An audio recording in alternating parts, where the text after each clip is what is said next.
Hello everyone, welcome back. This week's tip of the week is how to control the distance with your pitch shots. Specifically, we're looking between the 30 and 60 yard range shots. As you can see here on this shot, I have 50 yards left to this pin. And you know, when we get into these shots, it can become very inconsistent, not only in how crisp you make contact with this ball, but also the distance that it carries. You know, it can be tough for players of all abilities. So hopefully today, after you hear our tips, that we can start creating some control, some confidence with these shots. Okay, we're basically going to talk about 2 setup keys and 1 in-swing key that I think will really help your game. Okay, so all right, I'm going to talk about the setup keys first. We set up to the golf ball. That ball position is pretty much in the middle of our stance. Okay, now first setup key I want it to be is I want you to set your feet and your hips slightly open to the target. So you're going to be pointed slightly left to the target. So I'm going to take my body, this is square, I'm just going to take my lower body and just point it to the left slightly, just a little bit. Okay, that's number 1. Number 2, we're going to put about 60 to 70% of that weight on your left side. And that's going to stay there throughout this swing.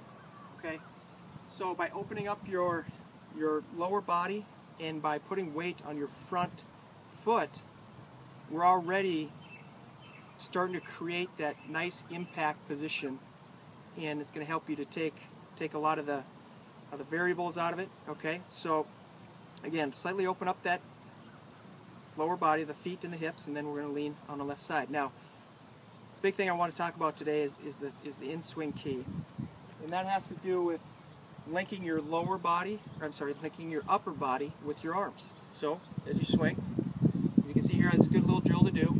When you swing, we try to keep our upper arms connected to our lower half, or our upper half, okay, back and through. So this stroke is going to be dominated by our torso, the turning, the rotating of our torso back and through. And this is where this drill comes into play. You can put a towel or you can put a couple gloves underneath your arms or some head covers. And you can do this drill at home in your backyard, but it's great to get to the range because you can get a sense of feel by hitting golf balls. So either way. Now, when you turn back and through, all I'm focusing on is rotating my torso, turning my torso, and keeping my arms compressed, my upper arms compressed against my body. So I'm keeping that towel in place as I turn back and through. Now, what we see a lot of in players is that the arms become dominant and the rotation of the torso isn't there. So when that happens, you can see how the towel or your gloves or whatever slip out from underneath you just because there was no turning of the torso. We did not keep a connection here.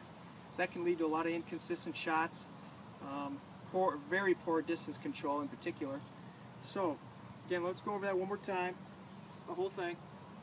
Okay, I'm going to turn my body a little bit left of the target, put my weight on my front foot, and I'm going to focus on just turning my torso back and through. And you can see where I finish. I'm finishing with my belt buckle still at the target with this short of a shot.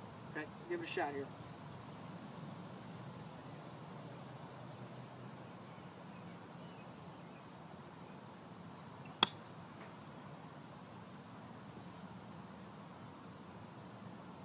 Okay, all right, so work on those 3 things, and I think you'll see your pitching start to create a lot more consistency. If you have any questions on this, give us a call. Otherwise, we'll see you next week.